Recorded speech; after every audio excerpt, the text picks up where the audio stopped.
함께 은혜 나누실 말씀 잠언 11장 18절로 21절의 말씀입니다. 잠언 11장 18절로서 21절의 말씀 같이 한 목소리로 합독하시겠습니다. 악인의 삭은 허무하되 공의를 뿌린 자는 자의 상은 확실하니라. 공의를 굳게 지키는 자는 생명에 이르고 악을 따르는 자는 사망에 이르느니라. 마음이 굽은 자는 야훼께 미움을 받아도 행위가 온전한 자는 그의 기뻐하심을 받느니라. 악인은 피차 손을 잡을지라도 벌을 면하지 못할 것이나 의인의 자손은 구원을 얻으리라. 아멘. 오늘 함께 본독한 잠언 11장 18절로 21절의 말씀을 가지고 하나님이 기뻐하시는 삶이라는 제목으로 함께 말씀의 은혜를 나누겠습니다. 요즘 뉴스와 기사들을 보면 사람들이 그저 자기 기준대로만 살고 있는 모습들을 자주 봅니다.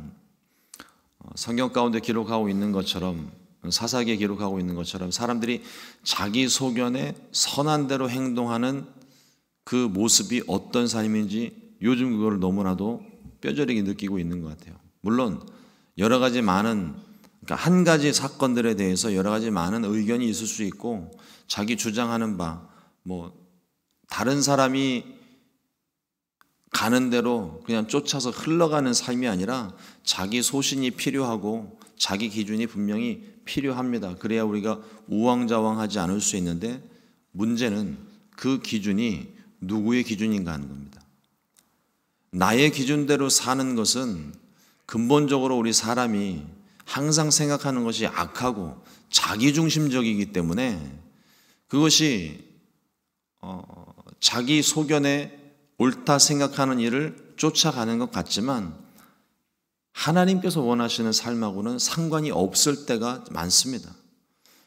자기가 옳다 생각하는 것을 따른다 하여도 그것이 정말 하나님의 인도하시는 것과 같을지라도 그것은 자기 기준으로 살아가는 것이지, 우리가 예수님 믿고 난 다음에 살아가는 삶은요, 우리가 옳다 생각하는 것을 따라가는 것이 아니라 하나님 말씀대로 따라가는 거예요. 내가 생각하는 것이 옳다 하여도 그것이 정말 하나님 말씀에서도 옳다 말씀하고 있는지를 확인을 해야 되고, 내가 생각하는 것이 하나님 말씀의 기준과 어긋난 부분이 있다면 그 부분에 대해서 우리는 반드시 수정하고 길을 바꿔야 됩니다. 하나님께서 이끄시는 삶을 사는 것, 하나님께서 기뻐하시는 삶이 바로 그런 삶입니다. 우리 주변에 자기 의로, 자기 생각에 막 사로잡혀 있는 사람들 봅니다. 그런 사람 옆에 있으면 참 힘들어요. 좀 이렇게 고쳐주고 싶은 간절한 소망이 막 일어날 때가 있습니다. 근데 절대로 그렇게 해서는 안 되고, 자기 생각에 사로잡혀 있는 혹은 자기 의로 살아가는 사람은요, 옆에서 무슨 말을 해도, 아무리 옳은 말을 해도 핍박으로 생각을 하지 절대로 자기 삶을 고치지 않습니다. 우리가 할 수 있는 건 그분들의 생각에 하나님의 지혜가 또 하나님의 간섭하심이 있어서 그 사람이 삶이 변화될 수 있도록 우리가 기도해 주는 것이지, 결국은 우리의 삶이 나의 의로 내 기준으로 살아가는 것이 아니라 하나님 말씀대로 살아야 된다는 것을 우리가 또 오늘 말씀을 통해서 깨닫게 됩니다. 행위를 옳게 하는 삶을 살아야 됩니다. 다시 말씀을 드리지만 그 기준은 오직 하나님의 말씀뿐입니다. 내 생각도 아니고, 또 특히나 세상 모든 사람들이 그렇게 생각하는 것도 우리의 기준이 될 수 없어요. 우리가 미국에 살면서 얼마나 많은 지금 엉뚱한 일들을 경험을 합니까? 이건 도저히 아닌데 법이 정해놓으니까 사람들이 그게 맞는 줄 알고 또 생각 없이 쫓아가다 보면 그냥 그게 맞는 줄 알고 그대로 그냥 쫓아가고 말잖아요. 오직 우리는 하나님 말씀대로 살아야 될 줄로 믿습니다. 자기의 의로운 기준으로 사는 삶은 그저 자기 의만 가득할 뿐입니다. 그러나 자신의 소신과 생각을 분명히 하되 지혜가 필요합니다. 듣는 마음, 항상 기억하십시오. 듣는 마음이 필요합니다.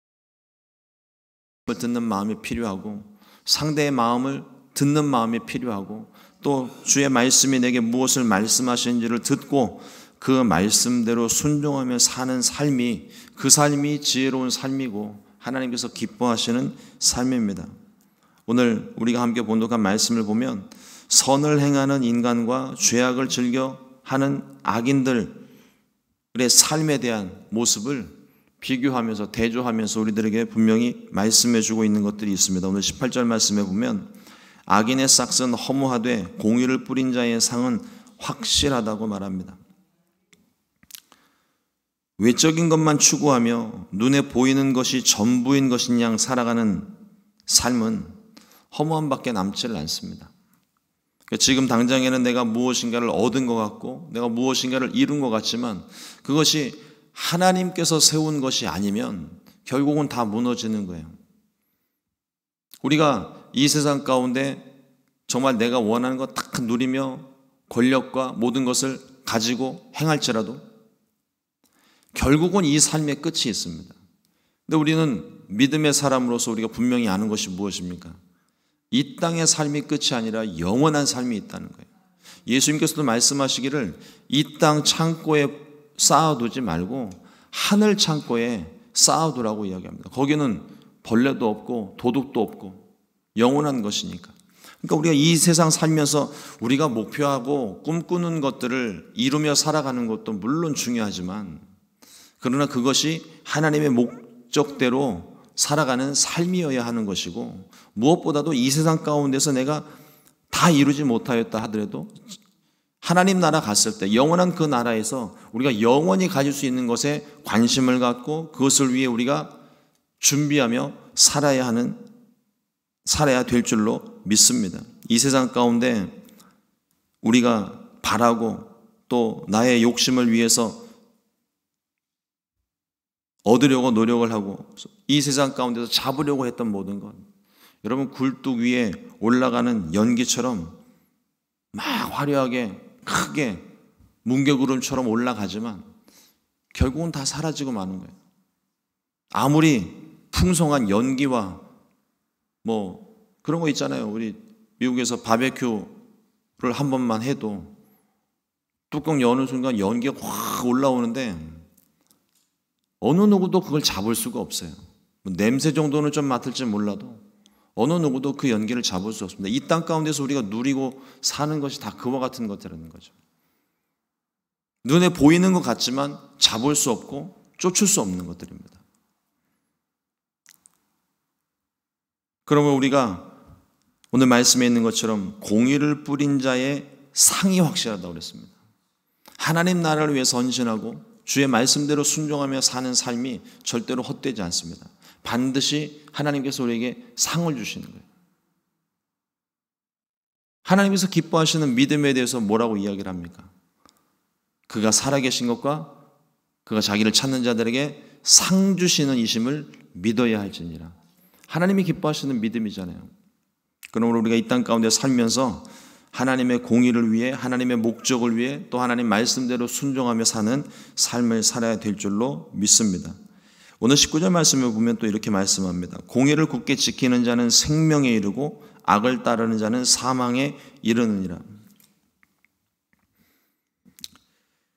하나님께서 공의의 하나님이시라는 것, 이따금씩 세상 가운데 악한 일과 또 나에 대해서 또 아니면 어떤 이웃들에 대해서 옳지 않은 일들을 행하는 사람들의 그 모습을 보면 우리가 육신의 눈으로 바라봤을 때는 그 사람들의 삶이 참 분명히 잘못된 건 알겠는데 희한하게 그 사람들의 모습이 승승장구하는 모습을 볼 때가 있습니다. 그럼 막 속이 뒤집어져요.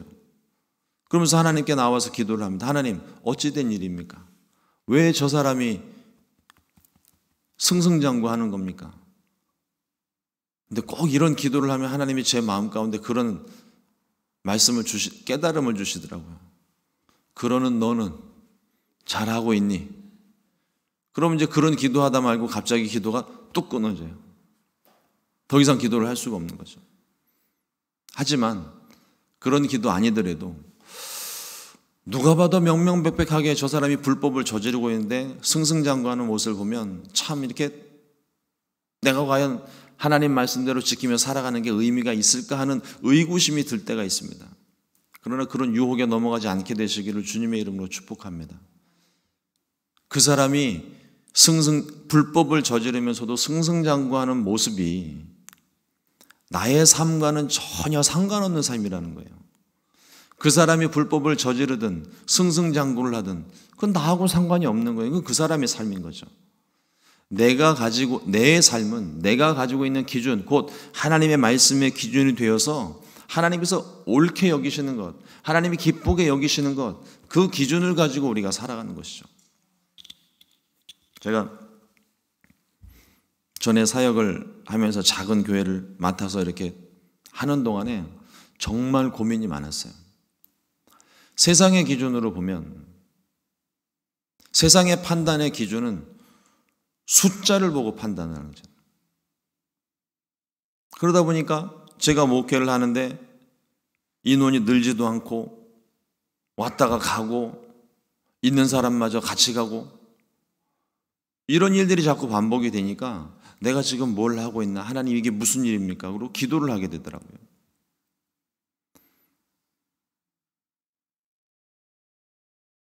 한 4년 정도 제가 기도를 하고 난 다음에 답을 얻었던 것 같아요. 제가 얻은 기준은 그겁니다. 그러니까 우리 교회 안에서도 우리 성도님들이 목사님들이나 다른 교회를 볼 때 세상적인 기준으로 보지 않았으면 좋겠어요. 숫자와 규모가 아닙니다. 제가 얻은 결론은 그거예요. 하나님께서 저에게 맡겨주신 사명이 한 명이라면 저는 그걸로 하나님께 인정받은 것이고 칭찬받는 사역을 한 거예요. 근데 내가 한 명이 마음에 들지 않는다고 100명 하겠다고 1000명 하겠다고 아무리 노력을 해도 이루어지지도 않을 뿐더러 하나님께서 원치 않으신다는 거죠. 내게 맡기신 영혼이 한 명인데 그 한 명은 뒤로 관심도 없고 뒤로 팽겨쳐 놓고 내가 원하는 100명, 1000명을 쫓아간들 하나님께서 그 삶을 그 100명, 1000명을 교회에 모아놓은들 하나님께서 기뻐하시지 않을 거라는 결론을 제가 얻은 겁니다. 물론 하나님이 더 많은 영혼들을 얻기를 원하는 기본적인 것은 있지만 내게 기본적으로 맡겨주신 그 한 영혼, 그래서 저는 그거를 달란트의 비유에 묵상을 하면서 참 많은 회개도 하고 반성도 했었는데 내게 맡겨주신 것이 한 달란트 혹은 한 명이라면 내게 맡겨주신 일에 내가 충성을 해야 칭찬받는 삶이 되는 겁니다. 혹여라도 내게 맡기신 영혼들이 없고 그냥 홀로 기도하는 것이 내게 맡겨주신 사명이라면 나는 이 땅 가운데서 한 사람도 없는 교회를 지키고 있다 해도 세상적인 기준으로 봤을 때는 그게 분명히 저 사람은 실패한 목회자요, 실패한 교회라고, 망한 교회라고 생각할지 모르겠지만 그러나 하나님께서 보실 때는 그 아무도 없는 교회를 지킨 것만으로도 하나님께서 얼마든지 칭찬할 수 있다는 겁니다. 그게 내게 맡겨주신 일이라면. 그런 마음으로 목회를 했던 것 같아요. 그러나 이제는 또 하나님께서 또 다른 사명을 주셔서 이곳에 와서 많은 분들과 함께 하나님 예배하고 말씀 나누는 그 일을 제게 맡겨주셨기 때문에 저는 또 이 일에 오늘 충성하는 겁니다. 목회자들에게 뿐만 아니라 우리 모든 성도님들이 똑같아요. 내게 맡겨주신 일들이 있습니다. 사명이 있습니다. 그 일에 대해서 세상적인 기준으로 봤을 때 결과가 보이지 않고 세상적인 기준으로 풍족하거나 열매가 없는 것처럼 보일지라도 내게 맡기신 일이 무엇인지를 생각을 하고 그 일에 대해서 내가 다른 사람들의 기준이나 평가, 판단이 중요한 것이 아니라 하나님이 나를 어떻게 보시는가를 생각을 하고 내가 그 일에 충성하게 될 때 하나님께서 우리에게 칭찬을 하시는 거예요. 잘하였도다 착하고 충성된 종아. 내가 작은 일에 충성하였으므로 내 주인의 즐거움에 참여할지어다.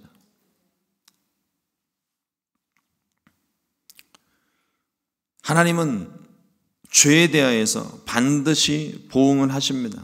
그렇기 때문에 진노의 심판을 받아 멸망을 하게 될 것입니다. 그러나 의를 위하여 살아간 사람들, 그 의가 무엇입니까? 하나님의 의는 하나님께서 기뻐하시는 일이에요. 내게 맡기신 일입니다.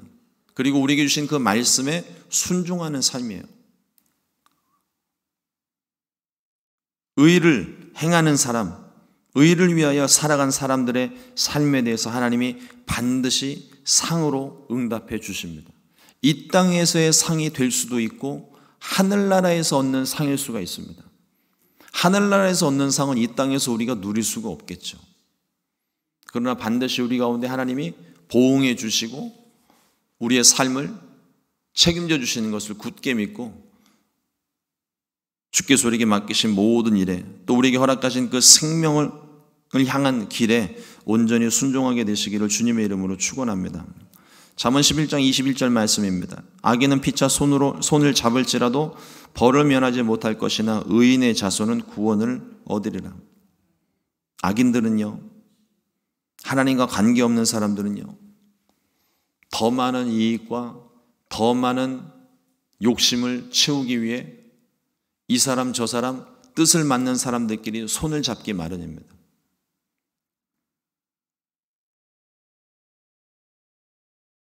기업들도 서로 M&A를 통해서 서로의 장점들을 살려 더 큰 것을 얻으려고 손을 잡고, 이게 뭐 기업들뿐만 아닙니다. 정치인도 그렇고 조직폭력배들도 그래요. 좀 더 큰 세력에 대항하기 위해서 작은 그 단체들이 서로 손을 잡고 그 하나를 무너뜨리기 위해서 연합하는 일, 그런 일들도 합니다. 그러나 하나님은 아무리 악인들이 서로 결탁하고 견고한 세력을 구축한다 할지라도 하나님의 심판과 죄에 대한 하나님의 심판과 책망을 피할 수 없다고 말씀하십니다. 반대로 의인들의 삶이 어떻습니까? 그들의 자손까지도 하나님께서 구원해 주십니다. 이 의인들에 대한 삶을 말씀을 하실 때는 연합하는 것에 대해서 말씀하지 않으세요. 아무도 없이 나 홀로 그 의를 하나님께서 내게 말씀하신 대로 순종하며 사는 삶이 아무리 힘이 없어 보이고 나 홀로 있는 것 같을지라도 하나님이 그 삶을 눈여겨보신다는 겁니다. 하나님이 지키시고 하나님이 높여주시는 거예요. 반드시 하나님이 책임져 주시는 삶입니다. 그러니까 그 당대는 물론이거니와 그들의 자녀들까지, 그래서 성경 가운데도 보면은 3, 4대에 이르기까지 또 천대에 이르기까지 하나님께서 그 삶을 지켜주신다고 약속을 하고 있습니다. 세상은 힘의 논리로 살아가려고 합니다. 그들이 말하는 힘이라고 하는 것은 주먹이며 돈이며 권력이며 명예가 그들의 힘입니다. 이러한 힘의 원리로 살아가는 사람들은 하나님이 반드시 심판하십니다. 이 땅에서 심판이 이루어지지 않더라도 하나님 나라, 하나님 앞에 갔을 때 하나님이 반드시 그것에 대해서 책임을 물으십니다. 하나님은 우리가 힘의 원리가 아니라 주님의 뜻대로 사는 것을 원하고 계십니다. 우리가 겸손히 그리고 도덕적이고 순결하고 의로운 삶을 살아갈 때 하나님이 그 삶을 기뻐하시는 거예요. 그리고 그러한 삶을 살아가는 자들의 삶을 돌보시고 복을 내려주십니다.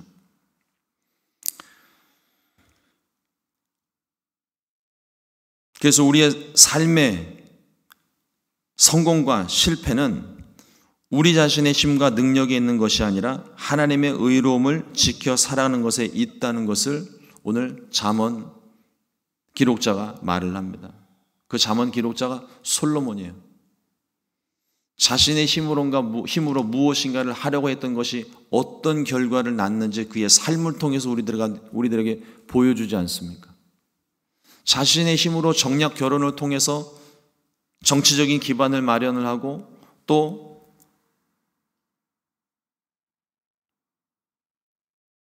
지경을 넓혀가는 그런 정책을 펼쳤어요. 그러다 보니까 정략 결혼을 하게 되고 수많은 여인들을 자신의 아내와 첩으로 후궁으로 삼았습니다. 결국 그의 삶이 어땠습니까? 하나님께 지혜를 구했던 삶 아닙니까? 하나님의 지혜를 받았던 삶 아닙니까? 근데 하나님께서 주신 그 지혜를 자신의 목적대로 결국 그의 마음이 하나님에게서부터 돌아서 버리고 말았잖아요. 그러면 아무리 세상에서 많은 것, 은과 금과 명예와 권세와 모든 것을 다 갖추고 모든 것을 다 누렸던 그의 삶일지라도 하나님을 잃어버린 그 삶은 아무 의미가 없는 거예요. 솔로몬의 기자가 솔로몬이 그래서 고백하고 있잖아요. 전도서에서. 헛되고 헛되니 모든 것이 다 헛되도다. 다 누려봤다는 거예요. 다 누려본 사람이 마지막에 인생 마지막에 결론적으로 이야기하는 겁니다. 다 이 세상 모든 누리는 것들이 다 헛된 것들이라는 거죠. 가져갈 수 없는 거예요. 잠깐은 누릴 수 있지만 그것이 영원하지가 않습니다. 우리 개인의 삶만 하더라도 그렇지 않습니까? 내가 좀 힘이 있고 좀 어떤 주도적인 역할을 하고 있을 때, 내가 가진 것이 많았을 때는요, 주변에 꼬이는 사람들 많습니다. 하지만 내가 그 가진 것들 잃어버리고 나면요, 아무도 옆에 남질 않아요. 우리 주변에서 너무나도 많이 보고 있고 우리도 그런 기억들을 가지고 있지 않습니까? 결국 우리 가운데 남는 것은요, 세상 사람들 그리고 세상에서 얻는 것들이 아니라 하나님이에요. 고난을 통과하고 난 다음에, 인생을 통과하고 난 다음에 우리 삶 가운데 남는 것은 결국 하나님밖에 없습니다. 하나님만이 나의 위로자시고 하나님만이 내 편이시고 하나님만이 나의 모든 것을 책임져 주시는 분이에요. 그 하나님을 붙잡는 사람이 구원함을 얻는 것이고 지혜로운 사람인 것입니다. 마지막 24절에 보면 흩어 구제하여도 더욱 부하게 되는 일이 있나니 과도히 아껴도 가난하게 될 뿐이라.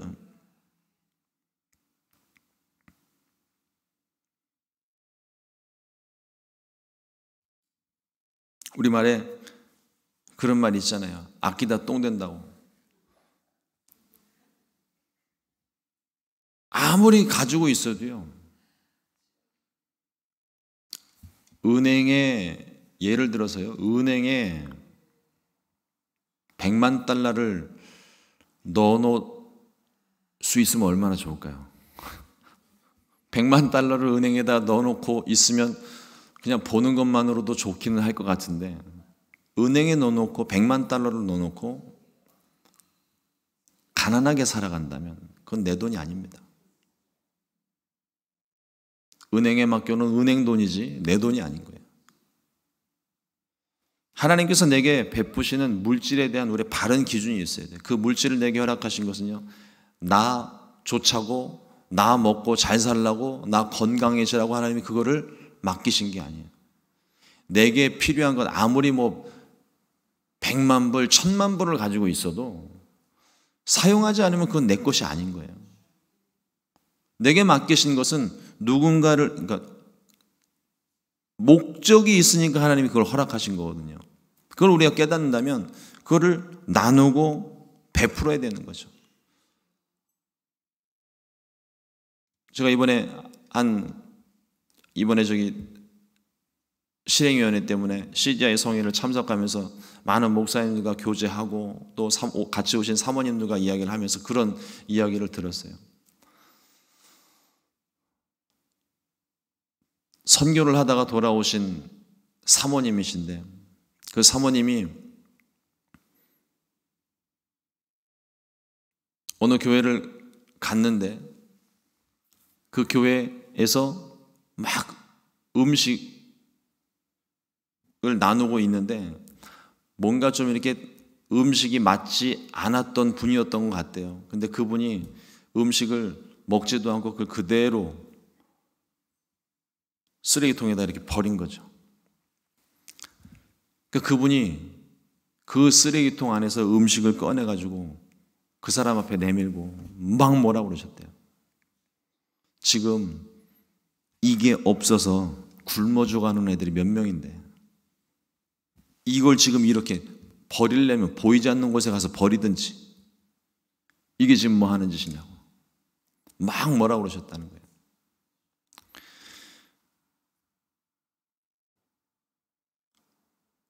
우리는요, 우리가 가지고 있고 우리가 누리는 것에 대해서 소중함을 모를 때가 많아요.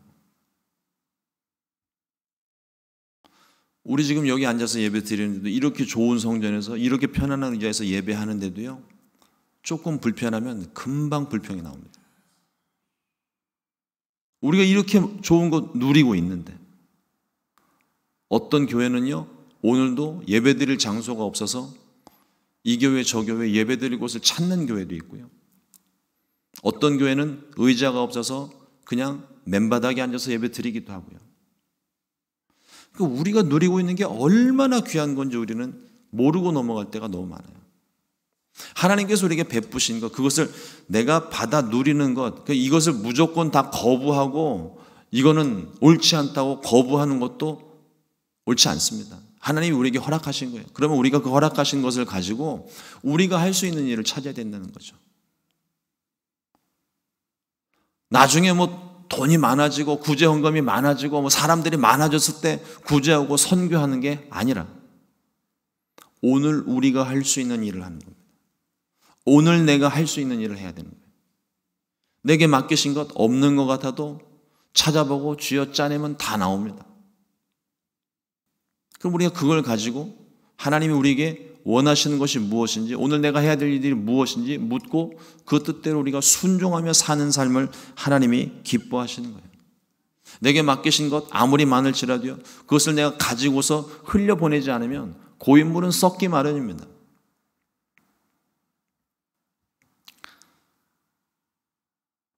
이기심과 탐욕으로 재물을 쌓아놓는 것 자체가 악한 것입니다.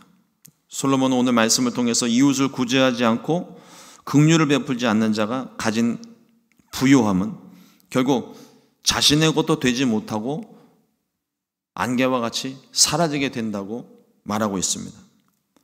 하나님께 받은 것을 그리스도인들은 주변에 힘들고 어려운 이웃들을 위해 돌봐야 되는 의무와 책임이 있어요. 그게 구제하는 삶이고 성경에서 말하는 공의가 바로 그것입니다.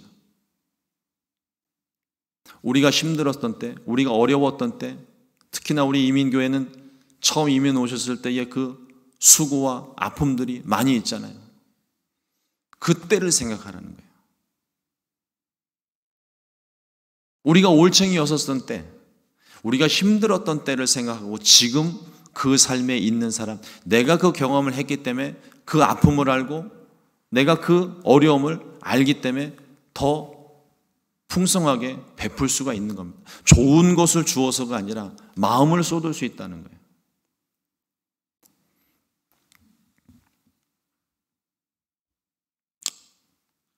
오늘 마지막 25절 말씀을 보고 말씀을 맺도록 하겠습니다. 구제를 좋아하는 자는 풍족하여 질 것이요 남을 윤택하게 하는 자는 자기도 윤택하여 지리라. 한 가지만 기억하십시오. 구제를 해서 하나님이 복을 약속해 주셨는데 복을 얻기 위해서 구제를 하는 게 아닙니다. 구제를 하면 그에 합당한 복으로 하나님이 채워주시는 거예요. 절대로 내가 부요해지기 위해서 구제를 하거나 선행을 하거나 어떤 그런 대가성을 위해서 우리가 하나님의 일을 하지 않았으면 좋겠습니다. 하나님께서 말씀하시는 것은 그 대가가 내게 돌아오지 않는다 하여도 내가 해야 될 의무와 책임입니다. 그리고 그것에 대한 모든 것은 하나님께서 영광 받으시고 하나님께서 계산해 주시면 감사한 것이고 더 감사한 것이고, 그렇지 않았을지라도 나는 무익한 종이라 해야 될 일을 했을 뿐이라고 고백하는 것이 그리스도인의 삶인 거예요. 오늘 주의 말씀이 우리의 삶 가운데 가득하여서 주님이 기뻐하시는, 하나님 기뻐하시는 귀한 삶을 살게 되기를 주님의 이름으로 축원합니다. 기도하겠습니다. 하나님, 오늘도 주의 말씀을 허락해 주시니 감사합니다. 주의 말씀 통하여 하나님, 우리가 삶을 돌아보고 하나님이 기뻐하시는 삶이 무엇인지를 끊임없이 살피기를 원합니다. 그래서 주님께서 기뻐하시는 삶을 살게 해주시고 그것이 우리의 삶 가운데 오히려 베풀수록, 나눌수록, 구제하고 선교할수록 우리의 삶 가운데는 하나님을 향한 기쁨이 충만해질 수 있게 해주시고, 하나님 그 기쁨, 하나님이 기뻐하시는 그 일을 우리가 사명을 감당할 수 있게, 우리가 부족하지 않게, 손이 짧아지지 않게 하나님 우리의 삶 가운데 필요한 것들을 공급하여 주시고 도움의 손길들을 붙여 주시옵소서. 오늘도 하나님 주님의 말씀의 기준을 가지고 하나님의 의를 위하여 살아가기를 간절히 소망합니다. 성령께서 도와주시고 오늘 아침에 주시는 이 말씀 우리의 마음 가운데 계속 새기며 묵상하고 오늘 내가 할 수 있는 일이 무엇인지, 오늘 내가 하나님의 기쁨을 위하여 할 수 있는 일이 무엇인지를 생각하게 하여 주옵소서. 이 새벽 주님 앞에 가지고 나오는 모든 기도의 제목들 주님께서 오늘도 들으시고 하나님 속히 응답하여 주시옵소서. 연약한 육체를 치료하여 주시옵소서. 귀하신 예수님의 이름으로 기도드렸습니다. 아멘.